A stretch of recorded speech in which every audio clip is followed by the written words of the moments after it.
Kamera! Pitkästä aikaa.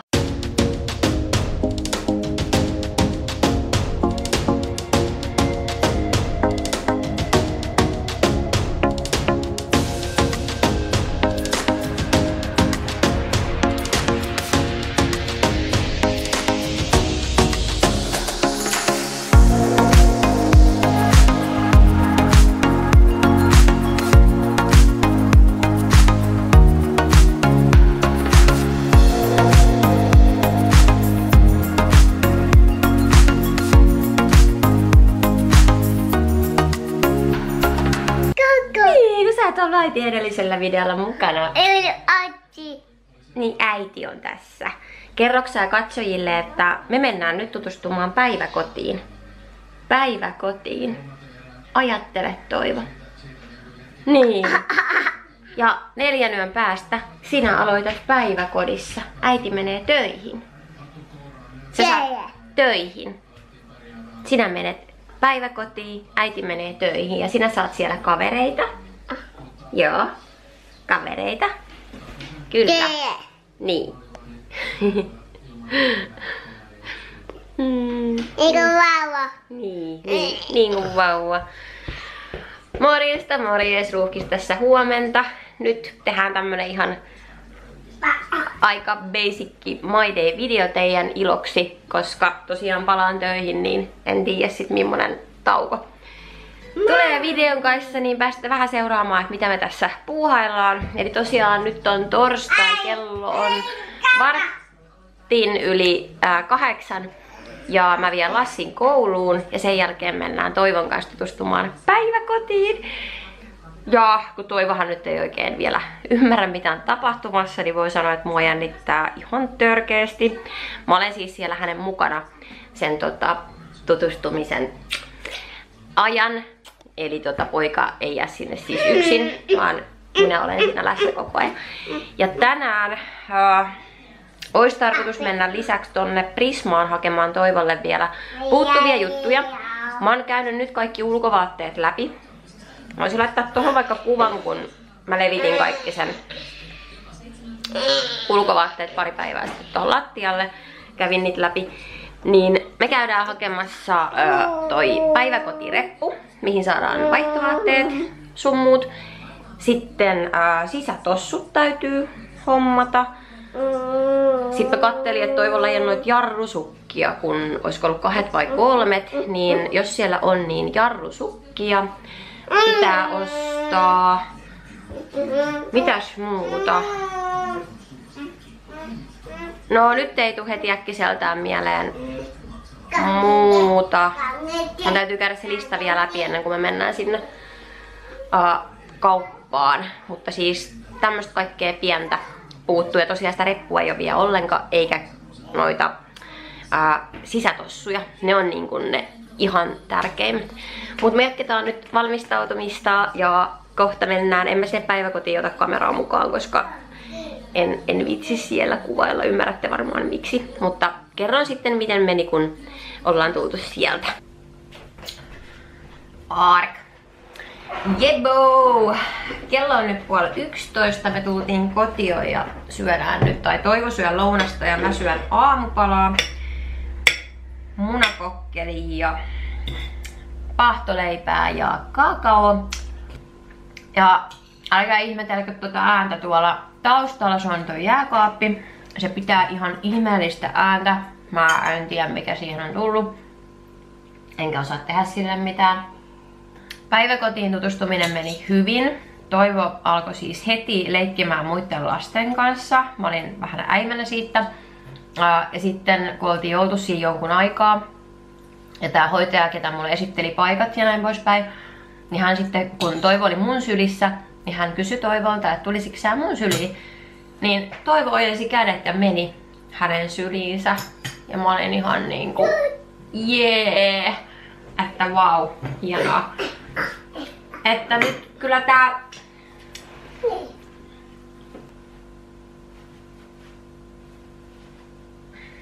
Kiitos.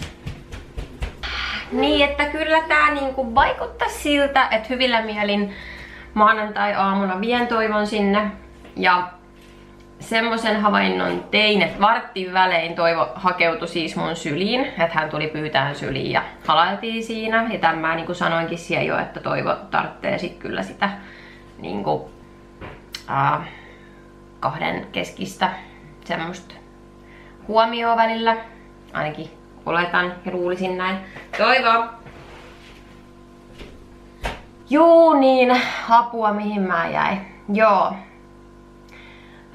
Kaiken kaikkiaan vaikutti siltä, että kyllähän siellä pärjää. Tosin kun oltiin tunti oltu ja saatiin hommia niinku hoidettua, niin Toivo itse jo sanoi, että hei hei. Alkoi niinku kovasti heiluttelemaan, että morjes, mä lähden nyt meneen. Että mulle riitti. Ja sit mä koitin pojalle sanoa, että maanantaina sulla on sitten pikkusen pidempi toi hoitopäivä, että se tunti ei oikein riitä. Että se on sen noin 8,5 tuntia, mitä joutuu sitten olla päiväkodissa. Se on kyllä pitkä aika. Kyllä mä veikkaan, että viimeistään 2. tai 3. päivän jälkeen niin täällä ollaan varmaan aikamoisissa kriiseissä sitten ensi viikolla, että sit kun Toivo ymmärtää ja hoksaa sen, että äiti jättää mut oikeesti tänne nyt joka aamu ja pitkäksi aikaa, niin se voi olla sit vähän semmonen rankempi juttu tuolle rakkaalle pojalleni, mutta kyllä siitäkin sitten selvitään. Sitten me itketään yhdessä ja sylitellään kaikki ehtoot. Mun täytyy vaan keksiä tyyliin kaikkien niinku helpotuskeinoja siihen arjen pyörittämiseen. Ruokahuoltohan on niinku se suurin murhe. Eli se ruoan vääntäminen, johon menee oikeasti tosi paljon aikaa ja siihen jälkien siivoamiseen ja näin. Niin se on se, mihin kaipaisi niinku helpotusta sit, kun tässä nyt yksin pyörii. Niin Toivo. Joo, mun täytyy mennä. Nämä mä haluan näyttää ennen kuin mä alan nukuttaa Toivoa päikkäreille. Mun esikoinen kävi toissa iltana kylässä ja hän toi minulle ruusuja. Mä olen niin onnellinen siitä, että minulla on noin huomaavainen esikoistytär. Vaari se hoiteli lehmiänsä. Hiiala, hei. Mä voin näyttää teille, miltä Lassin ja Toivo-huone näyttää tällä hetkellä. Täällä on ihan järkyttävä kaos, kattokaa. Tästä lähti siis sänky hetki sitten. Mun täytyisi järkkäillä toi Kallaksin lipasto tai hylly ja toi, kun niitä on 2, niin ne tulee niinku vierekkäin. Tänne tulee Toivon sänky, tossa on Lassin sänky ja sen mä käännän näin päin. Että se tulee niinku tonne. Siis varmaan sillä, että Lassin sänky tulee näin. Ja sitten Toivon sänky tulee näin. Eli ne tulee niinku L-muotoon. Ja sitten noi hyllyt tulee varmaan vierekkäin tähän. Tähän näin. Eli siihen tulisi niinku lelut. Kaikki. Ja sitten tuon toi yksi Trofastin tommonen Ikean toi pieni semmonen, missä on niitä muovilokeroita vedettäviä. Niin se saa varmaan jäädä tohon ikkunalle vielä toistaiseksi. Sinne mahtuu siis noita leluja, joita piisaa. Ja tosiaan mä voin näyttää teille. Tässä on Toivon naulakko. Eli Toivon takit ja kengät ja kaikki on tossa. Ja sit mä laitoin tämmöseen valmiiksi kaikki. Eli tuo laatikossa on nyt valmiina semmonen paksumpi sadeasu, missä on niinku fleesevuori. Sitten semmonen ohuempi perussade asu. Sitten siellä on 2 eri hanskat tähän syksyyn, 2 tumput, fleesetakki ja sitten Toivolla on toi välikausiasu, missä on niinku irrotettava sisävuori. Eli se on niinku talvitakki ja välikausitakki. Ja sit sen kaa housut. Ja sit sillä on verkkatakki. Sit sillä on lämminvuorisaappaat, tavalliset saappaat ja lenkkarit. Ja noi talvikengätkin on jo hommattuna. Eli ne löytyy, kun tulee lunta. Kauluri on. Et joku pipo pitää vielä hommata. Eli semmonen pitää ostaa, sitten se reppu ja noi tossut ja jarrusukkia pitää hankkia. Mutta mä taidan lopetella tämän videon tähän. Kerroinpahan nyt pikkusen teille edes mikä meininki on tällä hetkellä. Kello on nyt 3:30 ja poika menee sit ulkoileen isänsä kanssa, kun hän tulee töistä. Ja mä lähden hakemaan sitä kauppatilausta.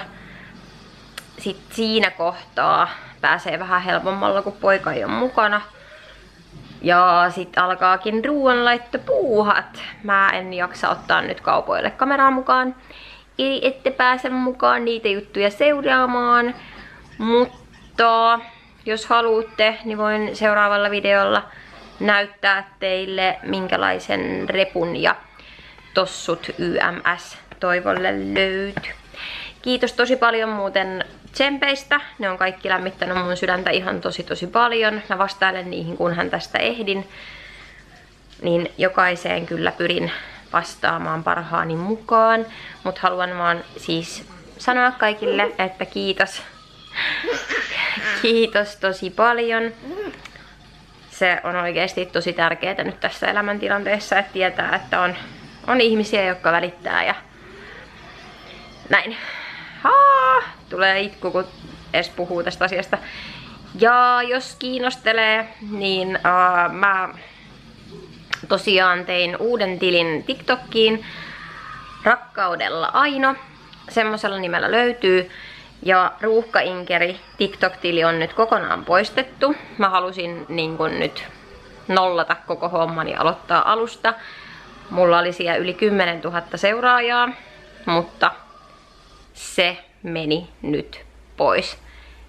Että kertonee siitä, että mulla on nyt tosi kova tarve niin kun, tiedättekö, vähän niinku painaa deleteä silleen rankemmalla kädellä ja tietyllä tapaa niinku aloittaa puhtaalta pöydältä monia asioita. Tässä kohtaa se tuntuu jotenkin tosi niinku tärkeältä ja siltä, että se auttaa mun mieltä. Toi tyyppi juoksi mua päin ja se kuoli. No voi ei. Mulla on täällä poikien kanssa tämmönen halitteluhetki menossa. Mutta kiitos kun olit mukana tässä videossa. Nähdään taas seuraavassa videossa. Moikka!